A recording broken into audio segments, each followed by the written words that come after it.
అందరికీ నమస్కారం. జై శ్రీరామ్. ప్రతిరోజు ఒక కొత్త కథలో భాగంగా ఈరోజు మరో కొత్త కథ. అడవికి దగ్గరలో ఒక చిన్న గ్రామంలో ఒక యువకుడు నివసిస్తూ ఉండేవాడు. తల్లిదండ్రులు పెట్టిన లక్షణమైన పేరున్నా ఆ పేరు ఎవరికీ తెలిసేది కాదు. ఎందుకు అంటే ఆ యువకుడు ప్రతిదానికి తినడానికైనా బతకడానికైనా పరాయి వాళ్ళ మీద ఆధారపడి బతుకుతూ ఉండేవాడు. అందుకే అందరూ అతన్ని పరాన్న బుక్ అని పిలుస్తూ ఉండేవారు. స్వతహాగా బద్ధకస్తుడైన ఆ యువకుడు ఈ పెళ్లిళ్ళకి శుభకార్యాలకి హాజరవుతూ చివరికి కర్మకాండలకు కూడా హాజరవుతూ వాళ్ళు పెట్టింది తిని కాలం గడుపుతూ ఉండేవాడు. ఒకరోజు ఆకలికి తట్టుకోలేక ఒక తోటలో దొంగతనానికి వెళ్ళాడు. తోటలో పళ్ళు కోసుకుంటూ ఉండగా ఆ తోట యజమాని గమనించి అతని మీదికి కర్ర విసురుతాడు. అప్పుడు ఆ యువకుడు ఆ కర్ర దెబ్బను తప్పించుకొని గోడ దూకి అడవిలోకి పారిపోతాడు. అడవిలో వెళ్తూ ఉండగా అక్కడ ఒక మాంసం ముద్ద కనిపిస్తుంది. ఒక పెద్ద మాంసం ముద్దం కోసం అక్కడ ఉన్న క్రూరమృగాలు దాని దగ్గరకు వస్తూ ఉంటాయి. అప్పుడు సింహం గాండ్రింపు వినిపిస్తుంది. ఆ సింహం గాండ్రింపుకి భయపడిన ఆ యువకుడు అక్కడ పక్కనే ఉన్న చెట్టెక్కి చూస్తాడు. అన్ని మృగాలు ప్రాణాలను కాపాడుకోవడానికి పారిపోతుంటాయి. కానీ అక్కడ ఒక్క నక్క మాత్రం అలాగే ఉంటుంది. ఎందుకంటే ఆ నక్కకి ఒక కాలు ఉండదు, అది కుంటి నక్క. అప్పుడు సింహం దగ్గరికి వస్తుంటే అప్పుడు ఆ యువకుడు అనుకుంటాడు కదా, ఈ నక్క పని ఈరోజు అయిపోయింది, ఈ నక్క చనిపోతుంది అనుకుంటాడు. విచిత్రంగా ఆ సింహం ఆ మాంసాన్ని తీసుకొని 2 ముక్కలు ఆ నక్క దగ్గర వదిలేసి వెళ్ళిపోతుంది. ఆ నక్క ఆ 2 మాంసం ముక్కలు తిని కడుపు నింపుకుంటుంది.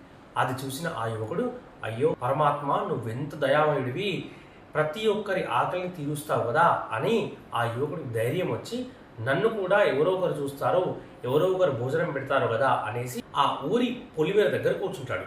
ఒక రోజు మొత్తం గడిచిపోతుంది. అటు ఇటు వెళ్తుంటారు జనాలు, కానీ అతన్ని పట్టించుకోరు. అతనికి ఎవరు కూడా తినడానికి ఏమీ ఇవ్వరు. అయితే 2వ రోజు ఆకలి బాగా వేసి ఆకలికి అలమటిస్తుండగా అటు నుంచి ఒక సాధువు వెళ్తాడు.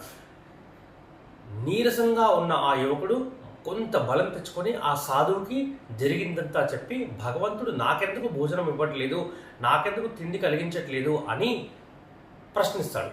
అప్పుడు ఆ సాధువు ముందు తన దగ్గర ఉన్న కొద్దిపాటి ఆహారాన్ని ఆ యువకుడికి ఇచ్చి నీళ్ళిచ్చి అప్పుడు చెప్తాడు కదా, చూడు నాయన, భగవంతుడు ఎవరికి ఎప్పుడు ఏమి ఇయ్యాలో అది ఖచ్చితంగా ఇస్తాడు. కాకపోతే భగవంతుడు నిన్ను సింహంలాగా చూస్తున్నాడేమో, నక్కలాగా కాదేమో. ఆలోచించు, నువ్వే బాగా సంపాదించు, నువ్వే సింహంలాగా ఉండాలని, నువ్వే 10 మందికి పెట్టాలని భగవంతుడు నీ విషయంలో కోరుకుంటున్నాడేమో, ఆలోచించు అని వెళ్ళిపోతాడు.